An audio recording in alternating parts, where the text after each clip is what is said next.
आज बनवूया शेवग्याची शेंग आणि कैरी घातलेलं वामचं आंबट।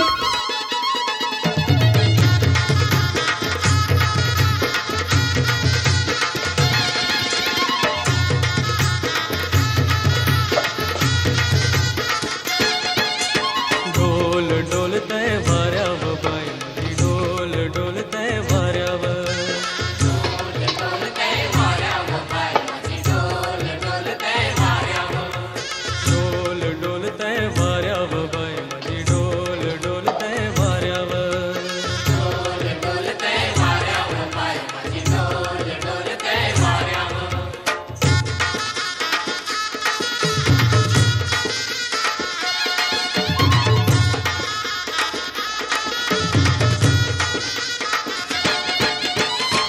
गरमागरम भाताबरोबर गरमागरम वामचं आंबट तयार आहे। या जेवायला।